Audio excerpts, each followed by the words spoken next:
സുൽത്താനുൽ ഉലമ Kanthapuram A P Abubakar ഉസ്താദിനെയാണോ, സയ്യിദുൽ ഉമ്മ സയ്യിദ് സ്വാദിഖ് അലി ശിഹാബ് തങ്ങളെയാണോ, സയ്യിദുൽ ഉലമ സയ്യിദ് ജിഫ്രി മുത്തുകോയ തങ്ങളെയാണോ, ഖലീലുൽ ബുഖാരി തങ്ങളെയാണോ നിങ്ങൾക്കിഷ്ടം എന്നാരെങ്കിലും നിങ്ങളോട് ചോദിച്ചാൽ നിങ്ങൾ എന്താ മറുപടി അറിയാം?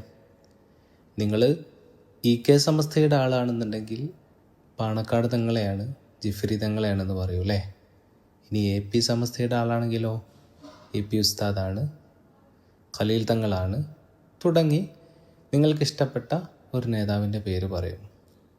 എന്നാൽ നിങ്ങൾ സുന്നിയാണ് എന്നുണ്ടെങ്കിൽ, അഹ്ലു സുന്നത്തി വൽ ജമാഅത്തിനെ ഇഷ്ടപ്പെടുന്ന ഒരാളാണെന്നുണ്ടെങ്കിൽ, സ്നേഹബന്ധങ്ങൾക്ക് വലിയ വില കൽപ്പിക്കുന്ന ആളാണ് എന്നുണ്ടെങ്കിൽ, ഭിന്നതകളെ പുച്ഛിച്ച് തള്ളുന്ന ആളാണ് എന്നുണ്ടെങ്കിൽ, സമൂഹം ഐക്യപ്പെടണം, സ്നേഹത്തോടു കൂടി മുന്നോട്ട് പോകണം എന്ന് ആഗ്രഹിക്കുന്ന ഒരാളാണെന്നുണ്ടെങ്കിൽ നിങ്ങൾ പറയേണ്ട മറുപടി, എനിക്കെല്ലാവരും ഇഷ്ടമാണ്, ഈ സമൂഹം ഒന്ന് ഒറ്റക്കെട്ടായിട്ട് മുന്നോട്ട് പോകാൻ ആഗ്രഹിക്കുന്ന ഒരാളാണ്, ഭൂതകാലങ്ങളെ മറന്നുകൊണ്ട് നന്മയെ മാത്രം ഉദ്ദേശിച്ചുകൊണ്ട്, അതിനേക്കാളൊക്കെ അപ്പുറം നാളത്തെ പരലോകത്തെ മാത്രം ഓർത്തുകൊണ്ട്, അള്ളാൻ്റെ റസൂലിനെ ആഗ്രഹിച്ചുകൊണ്ട് അല്ലേ.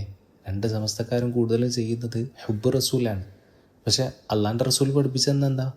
വിഭാഗീയത പറ്റൂല, പരസ്പരം രക്തച്ചൊരിച്ചിലുകൾ ഉണ്ടാക്കുന്ന, വേണ്ടാത്ത ചിന്തകൾ ഉണ്ടാക്കുന്ന, മോശം വാക്കുകൾ ഉണ്ടാക്കുന്ന ഒരു നിലപാടുകളും നമ്മൾ സ്വീകരിക്കരുതെന്നാണ് അള്ളാൻ്റെ റസൂൽ നമുക്ക് പഠിപ്പിച്ചു തന്നിട്ടുള്ളത്. അപ്പോൾ നിങ്ങൾ പറയേണ്ടത്, എനിക്ക് എല്ലാവരും ഇഷ്ടമാണ്, സയ്യിദുൽ ഉലമനെയും കാന്തപുരം ഉസ്താദിനെയും ഖലീൽ തങ്ങളെയും പാണക്കാട് തങ്ങന്മാരെയും എല്ലാവരും ഒന്നിച്ചു പോകണമെന്ന് ആഗ്രഹിക്കുന്ന ഒരു മനുഷ്യനാണ് ഞാനെന്ന് ഈ ചോദ്യം നിങ്ങളോട് ആരെങ്കിലും ചോദിച്ചാൽ നിങ്ങൾ മറുപടി കൊടുക്കണം.